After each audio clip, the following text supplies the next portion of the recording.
Gregory Holt was a quiet man, the kind who could blend into any small town without drawing suspicion. But behind his unassuming demeanor lurked a darkness that would shock the world. Lauren Whitaker had no idea that leaving work late one evening would turn into her worst nightmare. Detective Alan Graves had seen his share of gruesome cases, but nothing could prepare him for what he would uncover inside Holt's farmhouse. By the time the truth was exposed, judges, jurors, and even hardened law enforcement officers were left disgusted, struggling to comprehend the scale of horror. What could drive a man to commit such unspeakable crimes? And how had he evaded justice for so long?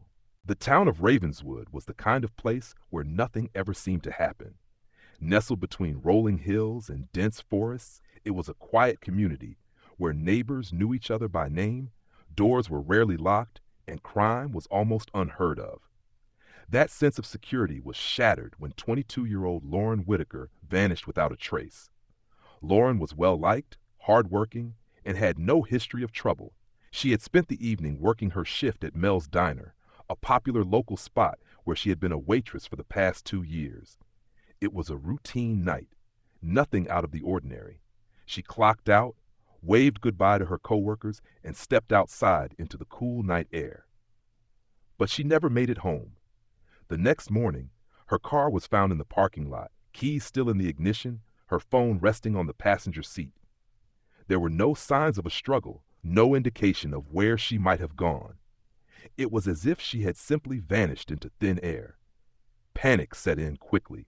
Her parents reported her missing that same morning, and within hours, volunteers and police were searching the area.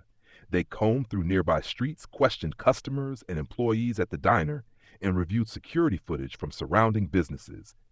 Nothing. The footage from the diner's exterior camera was frustratingly useless. The angle was too far, the lighting too dim. All they could make out was Lauren walking toward her car before the screen turned black. The community rallied together, posting flyers on every telephone pole and storefront. Social media exploded with posts about her disappearance, pleading for any information. Days passed, then weeks, and still, there was no sign of Lauren. Theories began to spread. Some believed she had been abducted, while others speculated she may have left voluntarily. But those who knew her rejected the latter idea. Lauren wasn't the type to just walk away from her life. She had a loving family, good friends, and a steady job. Something was terribly wrong. Then another young woman disappeared. 19-year-old Katie Monroe had been walking home from a friend's house when she, too, vanished without a trace. Her phone was later found in a ditch on the side of the road. Its screen cracked, as if it had been thrown. Like Lauren, she had no history of running away, no conflicts in her life that would suggest she wanted to disappear. The town's sense of unease turned into full-blown fear. 2 young women missing in the span of 3 weeks was no coincidence. Law enforcement ramped up their efforts, calling in additional resources. FBI agents were brought in to assist, and for the first time in years, the town was gripped by paranoia. Doors that were once left unlocked were now bolted shut. Parents warned their daughters not to go out alone. The once peaceful streets of Ravenswood were no longer safe. Something sinister was lurking in the shadows, and everyone knew it was only a matter of time before it struck again. The town of Ravenswood was already on edge when the first real breakthrough in the case came in the most horrifying way possible. A jogger running through the wooded area just outside of town made a grisly discovery: a shallow grave, partially disturbed by wildlife, with human remains inside. Investigators arrived within minutes, sealing off the area and carefully recovering the body. Dental records confirmed what many had feared. It was Katie Monroe. The autopsy revealed disturbing details. Katie had been restrained before her death, and the cause was determined to be asphyxiation. Bruises along her wrists and ankles suggested she had been held captive for an extended period before being killed. But there was something even more unsettling. Investigators discovered traces of a sedative in her system, indicating she had been drugged. This wasn't the work of someone acting impulsively. This was calculated, methodical.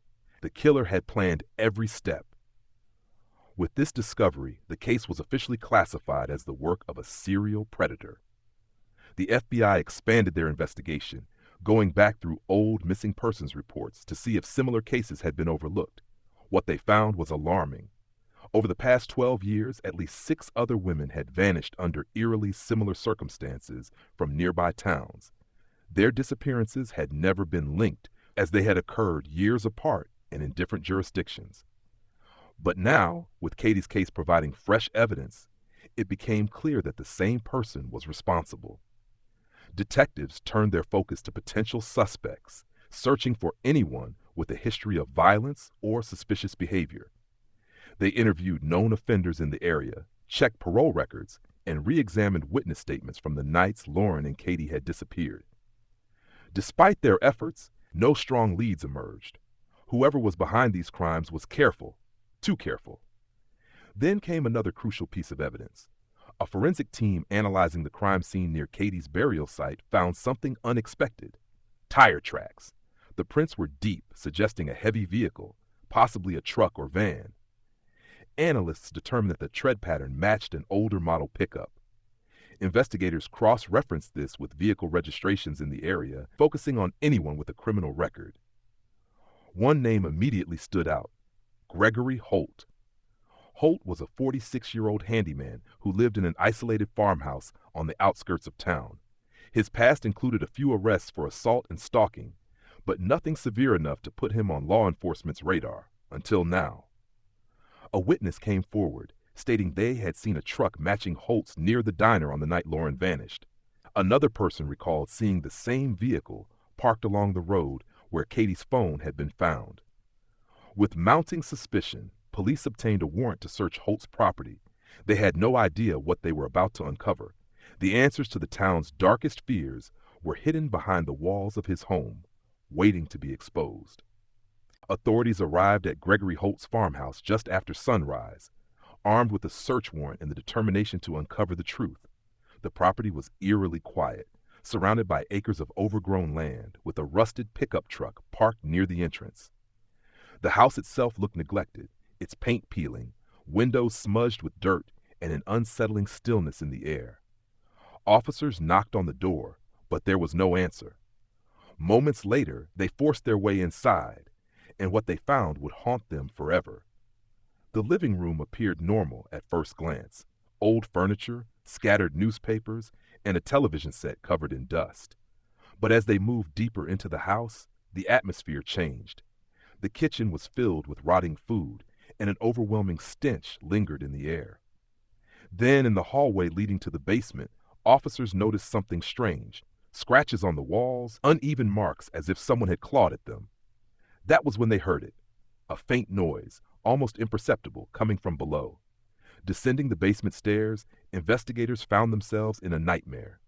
The walls were lined with soundproofing foam, and metal chains hung from the ceiling. A heavy, reinforced door stood at the far end of the room, bolted shut. It took several minutes to pry it open, and when they did, the horrifying truth was revealed. Inside the small, fullest, windowless space was a single cot, a bucket, and a tray of half-eaten food. Lying in the corner, barely conscious, was Lauren Whitaker. She was covered in bruises, her wrists raw from restraints, her body weak from malnutrition and dehydration. She had been alive all this time, trapped in this dungeon while the town desperately searched for her. Lauren was rushed to the hospital, where she later revealed chilling details about her captivity. She had been taken the night she left work, drugged, and locked in the basement. Holt had kept her there for weeks, controlling when she ate, when she slept, and when she was allowed to move. He had spoken little, only making sure she remained too weak to fight back. She had no idea if she would ever escape until the officers arrived. But the horrors of Holt's home did not end there. As investigators continued their search, they made another grim discovery. Behind a hidden panel in the basement was a collection of videotapes, each labeled with a date. When authorities played them, they saw undeniable evidence of Holt's crimes, recordings of past victims, young women who had gone missing over the years. Some were pleading for their lives, others too weak to resist. It was a catalog of terror, proving without question that Holt had been operating as a predator for over a decade. With the evidence stacked against him, a manhunt was launched to locate Holt, who had managed to slip away before officers arrived. The once quiet town of Ravenswood was now gripped with even greater fear, knowing that a monster was on the loose and desperate to escape justice. The hunt for Gregory Holt became the largest manhunt in Ravenswood's history. Authorities issued an immediate statewide alert, warning the public that Holt was extremely dangerous and likely to flee. Roadblocks were set up, officers searched abandoned buildings, and tips flooded in from frightened citizens who believed they had seen him. The once quiet town was now crawling with law enforcement, all desperate to bring the sadistic predator to justice. Investigators pieced together Holt's movements in the hours after Lauren's rescue. Surveillance footage from a gas station on the outskirts of town showed him purchasing supplies, bottled water, food, and a map. He had been driving a stolen sedan, a vehicle taken from an elderly man who had been found tied up in his home but otherwise unharmed. This suggested that Holt wasn't planning on turning himself in, he was running. Forensic teams continued their search of Holt's farmhouse, uncovering even more horrifying evidence. Hidden beneath a false floor in the basement, they found remains, bones belonging to at least 3 different women. The medical examiner determined that they had been buried for years, their identities unknown. Investigators were now dealing with a confirmed serial killer, someone who had been kidnapping and murdering women for over a decade without being caught. Then came another breakthrough. Holt's stolen car was found abandoned near the edge of a dense forest 50 miles from Ravenswood. Officers scoured the area, believing he had fled on foot. Helicopters were deployed, search dogs were brought in, and teams combed through the thick brush. The search was grueling, slowed by the rough terrain, but authorities were relentless. They knew Holt was out there, and they wouldn't stop until he was in custody. Days passed with no sign of him. Then, late one night, a couple traveling through a remote highway made a chilling 911 call. They had stopped at a roadside rest area when a disheveled man approached them, asking for a ride.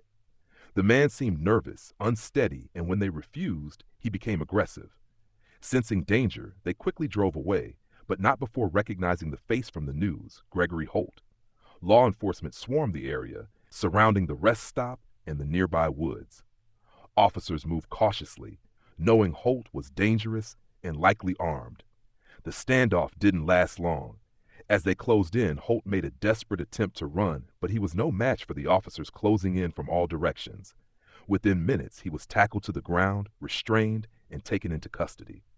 As the news broke, the town of Ravenswood finally breathed a sigh of relief. The nightmare was over. Holt had spent years terrorizing young women, but now he would finally face justice. What no one knew yet was just how deep his crimes went, or how much darker the truth would become when the full extent of his atrocities was finally revealed in court. Gregory Holt's trial became one of the most shocking courtroom cases in the state's history. The evidence against him was overwhelming. DNA, video recordings, the recovered remains, and the testimony of Lauren Whitaker, his only known surviving victim. The public followed every detail with morbid fascination, unable to comprehend how one man had managed to commit horrific crimes for over a decade without being caught.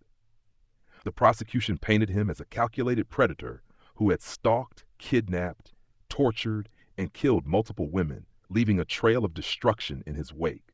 Lauren's testimony was the most gut-wrenching moment of the trial.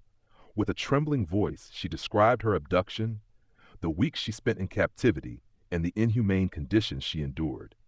She spoke of Holt's cold, detached nature, how he treated her not as a person, but as an object, something to be controlled. Her words left the courtroom silent, the weight of her suffering pressing down on everyone in attendance. But the most damning evidence came from the forensic analysis of Holt's collection of videotapes. Each tape corresponded with the date a woman had gone missing. Investigators had been able to identify some of the victims, but many remained nameless, their fates sealed by Holt's twisted obsession. Experts testified that he had meticulously documented his crimes, almost as if he were preserving trophies of his victims. The jury watched in horror as prosecutors presented segments of the footage, proving beyond any doubt the sheer brutality of his actions. The defense had little to work with. They attempted to argue mental instability, claiming Holt was incapable of understanding the gravity of his crimes. Psychiatrists examined him, but the results were chilling. Holt was fully aware of what he was doing. He lacked remorse, showed no sign of guilt, and had carried out his crimes with careful planning. He was not insane. He was a predator. When the verdict was read, there was no surprise. The jury found Gregory Holt guilty on all counts, including multiple charges of murder, kidnapping, and unlawful imprisonment. The judge wasted no time delivering a sentence that reflected the horror of Holt's actions.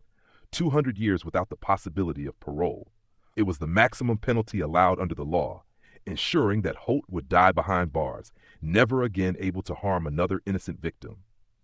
As the judge spoke, his disgust was evident. He condemned Holt for his complete lack of humanity, for the torment he inflicted on countless women, and for the trauma he had caused their families. Even in the face of his sentencing, Holt remained emotionless, his expression unchanged. There were no last-minute confessions, no apologies, just the same cold stare he had given his victims. For the town of Ravenswood, the trial's conclusion brought a sense of justice, but not closure. Families of the missing still grieved, unanswered questions lingered, and the scars of Holt's reign of terror would never fully heal. But one thing was certain, his darkness had finally been contained. The nightmare was over.